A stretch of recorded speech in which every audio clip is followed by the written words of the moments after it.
Now, let's talk about Voice campaigners targeting cricket fans at the Ashes. Surely not. Gemma, I mean, sporting fans who are trying to enjoy a day at the cricket, surely they should be left alone. They should not be accosted by these activists. I don't actually have an issue with them trying to engage with sporting fans. I think that's just part of a functioning democracy, but I do question whether it's actually an own goal. Like, if you're going to the cricket to watch the Ashes, I reckon that's probably not high on the agenda of what you're thinking about. I think, perhaps not a good example because the grand final is typically in Melbourne and we all know what the socialist state of Victoria is like. But if you're going to the NRL grand final, if you're going to the sport of choice to go have a relaxing day, do that sort of thing, the last thing you want to be presented with is a political argument of any kind, be it about the Voice or be it about anything else, and let alone doing it at the Ashes in England. It's kind of like a weird flex to me. Well, I would love to encounter these types going to a sporting event. I'm sure they would love a robust debate. Sure, I would just pay leave to see people that. alone. I mean, well. I think it's almost like being approached by those people seeking donations when you're trying to cross the street. Just leave people alone in peace sometimes. Now, Joe Biden has, for the first time, finally, after 4 years, acknowledged his 7th grandchild. This is little 4-year-old Navy, who lives in my old hometown of Arkansas. Well, poor girl. I mean, I feel terribly sorry for her. Her mum has been taking care of her. She used to be a stripper. The father, Hunter, deadbeat dad, had to be taken to court just to provide some financial support.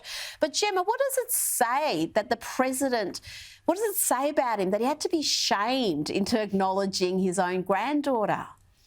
I just think it's another layer of manure, frankly, on the Biden administration. But more broadly, what does it say about the American political media class? And does the Democratic Party have no shame? Seriously, it's just, a couple of months ago, I was on a flight and I watched All the President's Men, Rita, and those of us who are of this vintage, well, actually, I wasn't quite born yet. However, I remember the story because I can read. But read like the Watergate scandal, and reading about that and watching that movie and just being astounded by what went down and how it happened.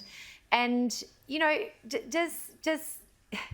does the office of the president not mean anything to these people? And maybe that sounds a bit naive, but I still believe that those who are elected to serve are elected to serve, and not themselves and not their families and not their bank accounts. They work for us, and it doesn't seem to me that there's any reflection of that certainly in the US situation at the moment. And as for Biden, then surely the net is tightening around him. Whether or not it's his own decline in cognitive health, or whether it is the myriad of legal and political problems that he's dug himself into just by sins of omission as much as commission. Well, he said he was going to restore decency and honour into the White House. I don't know if that's happened, Caroline, but the polls... The polls haven't been great.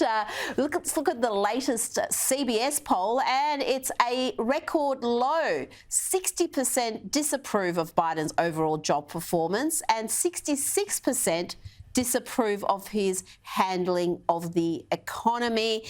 Is he going to be the candidate again, Caroline? Surely he can't be. Surely he can't be. And while those are very low approval and approval ratings, I reckon if you did the one of who would you prefer, Joe or Kamala, it'd be 95% in favour of Joe, which really doesn't say anything else much for the depth in the Democratic Party. Surely the operators and surely the strategic heads, the people within the Democratic Party who actually have political judgment, can't let this man go to the next election campaign. Because last time, sure, he could hide in his basement because we still had COVID and all that jazz. But this time around, he will be expected to be out and about. And we know that the campaign trail is gruelling for the presidency. And I just can't see how he has got the cognitive ability or the stamina to be able to go through that, plus another 4-year term them on the other side. I just don't see it.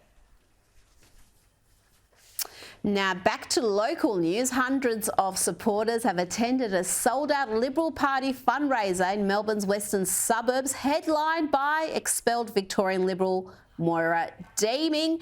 This comes a week after Deeming addressed the South Australian Liberal Women's Council AGM, where she received not one but two standing ovations. Gemma, the Vic Liberal leader could only dream of having that sort of appeal. This is crazy to me that one of the most popular Liberals, possibly the most popular Liberal in Victoria, is banned by the Victorian Liberals. It's a special group. It's a special. I'm trying to be. It's a family show, so I'm trying to keep it clean. But you know, I think I'm a Conservative voter. That's going to shock absolutely nobody. And my demographic, 50 and lower, are the women that deserted the coalition at the last federal election and state election subsequent. So, for me, it's actually not particularly surprising because you can slice it any which way you want, but what happened to Moira Deeming, when I saw that story play out, all I saw was a bloke telling a woman to sit down and shut up. All I saw was a bloke telling a woman that you will talk when we tell you you can talk, and you'll talk about the things that we'll let you talk about. And I'm not even a feminist reader, but I tell you what, I've had it up to the back teeth with that. And I think the Liberal Party in Victoria, I'm far from the expert on it, but as a Conservative female voter that stands for smaller government and all of those things, a business owner for 20 years, all that kind of stuff, it doesn't surprise me that everyday Australians who don't care about factions, moderates, right, left, that sort of thing, they just want good government, honest government, probably want to be able to choose to have gas in their home as well, all of that sort of stuff. It doesn't surprise me that they're gravitating towards really just boring common sense stuff like a woman can talk about being a woman and other women's stuff. Well, this was just such a massive own goal by John Pesutto. Absolutely clueless in every way. I cannot believe he has survived to still be leader. He's got this popular, courageous young woman who's gone along to a women's rights rally, was assaulted at that rally, both physically and verbally, and instead of standing with her, he condemns her. He makes all sorts of comments that, to me, seemed like defamatory. And he is now being sued by defamation by Moira Deeming. Ladies, Caroline Di Rosso, Gemma Tognini, thank you so much for your time this evening.